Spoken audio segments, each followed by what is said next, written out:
Look at your neighbor and ask him, do you have a mind to change? Tell them they got till midnight to get that fix.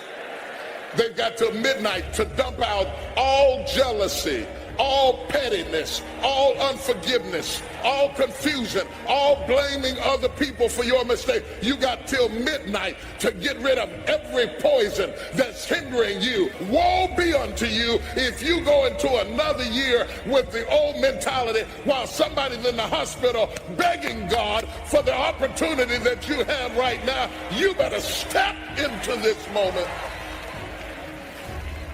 Lay your hands on your head and say, give me a new mind. Give me a new mind means give me a new perspective. Give me a new way of looking at my circumstances.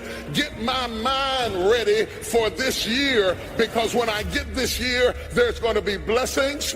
There's going to be opportunities. Oh yes, there's going to be some struggles. It's going to be some tests. But even the struggles are an opportunity for me to show off the victory if my mind can handle the change.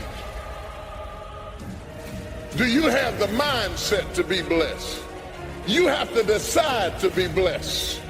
I will rejoice.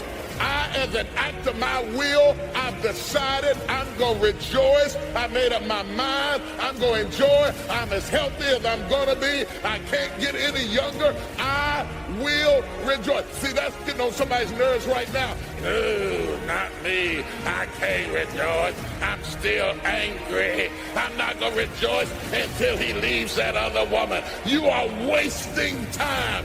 You have to let the past go and step over into the future and say, I will rejoice. Everything that's inflexible and everything that's not ready and everything that's negative and everything that's holding me back, I refuse to take it over into another year and waste another new year with an old mind. A complete transformation.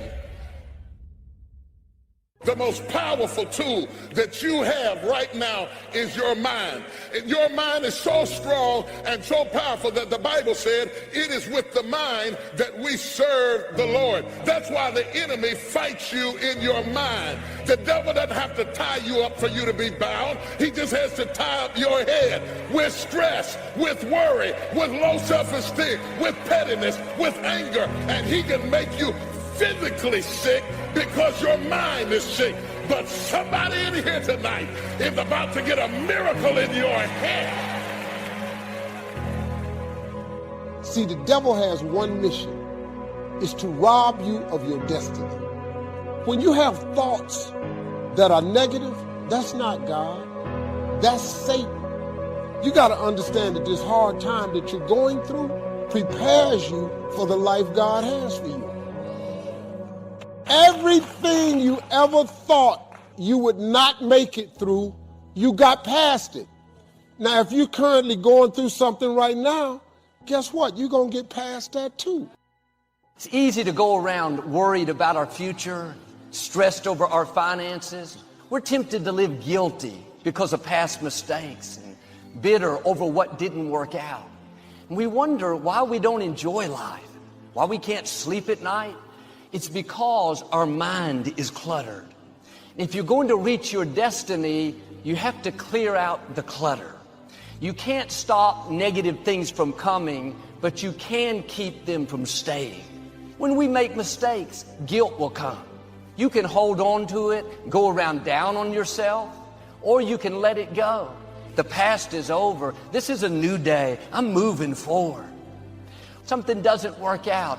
You can hold on to it, or you can let it go and say, God, I know you have something better. I know you're directing my steps. You can clear out the clutter. You can get rid of the negative things that are stealing your peace, draining your energy. The scripture tells us to guard our minds, because all through the day there's clutter. There's noise, there's jealousy, there's offense. They may come, but you don't have to hold on to it. God has you hearing this because He wants to do an intervention. He wants to help you clear out the worry, the guilt, the bitterness, those things that are cluttering your life. And sometimes living worried has become normal to us. We've done it for years. We've gone around thinking we don't deserve to be blessed. We've made too many mistakes. We've let that recording play so long that we've accepted it. Thoughts have always told you, you're not that talented. You don't have a good personality. We didn't know any better. We believed those lies, and now our mind is cluttered. This is your day for an intervention. It is time to clear out the clutter. You need to say, no, thank you. I am fearfully and wonderfully made. I'm wearing a crown of favor. Clear out the negative. You have enough people in life against you. Don't be against yourself.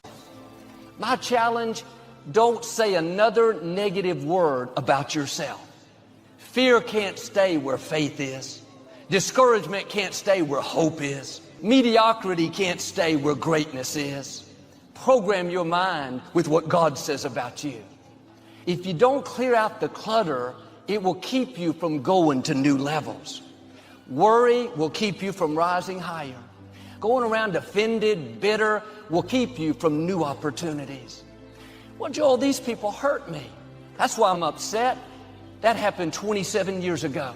Why are you still holding on to it? Still upset over how you were raised. Still bitter over that company that let you go. Don't let that poison your future. They hurt you once. Don't let them continue to hurt you by holding on to it. Now, I'm not saying what they did wasn't hurtful, but as long as you hold on to it, you're giving them your power. We only have so much emotional energy each day. Do you know how much energy?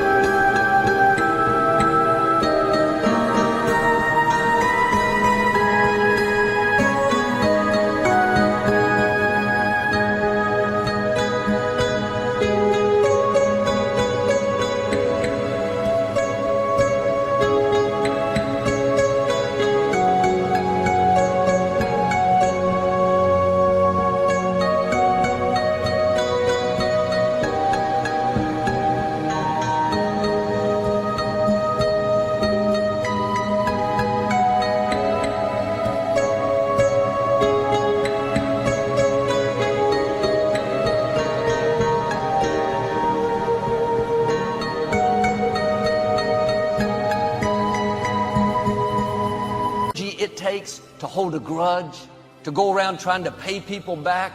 That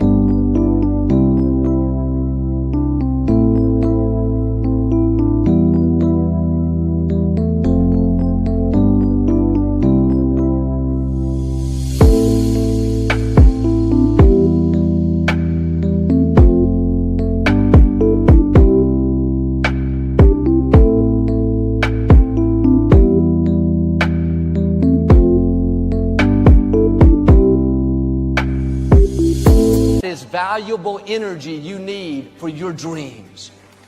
You have to clear out the clutter. That's what makes room for God to give you the beauty. When my dad went to be with the Lord and I stepped up to pastor the church, I was very insecure. One Sunday, right after I first started speaking, I overheard these two older ladies talking. One said, "He's not as good as his father." The other answered, "Yeah, I don't think he's going to make it."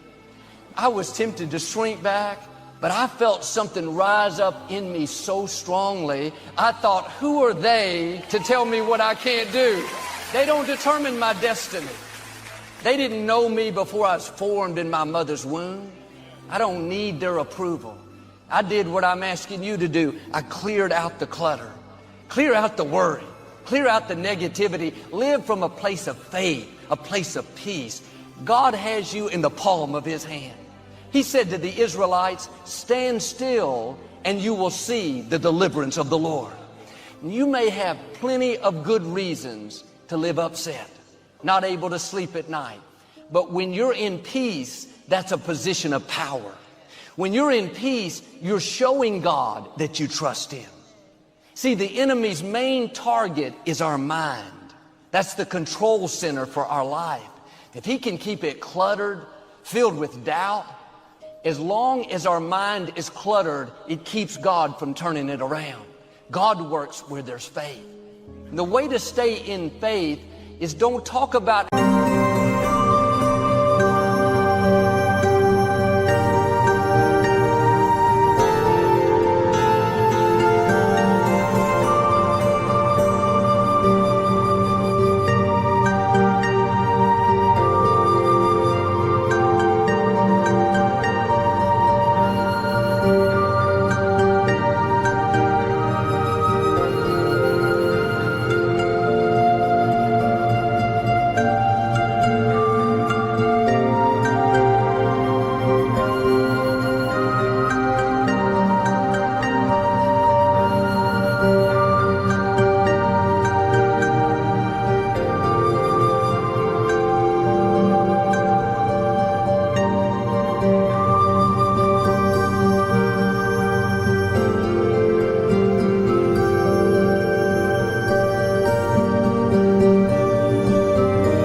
how big the problem is, talk about how big your God is. The good news is, right now, He's breathing in your direction. He's lining up the breaks that you need. Don't let fear clutter your mind. Don't let doubt keep you from your miracle.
Don't let people talk you out of your dreams.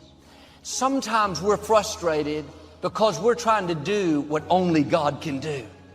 You can't make yourself get well, make a door open. Our part is to believe and then let God do His part. Trust Him to work it out. I'm not saying to always sit back and be passive, but there are some battles you're not supposed to fight. Let God fight them for you. But while you're waiting for things to change, it's easy to live worried, thinking about how it's never going to work out. Oh, clear out that clutter. God, thank you that you're in control. Thank you that you are for me. If we do our part, God will do His part. He'll not only keep you in peace, but He'll get you to where you're supposed to be.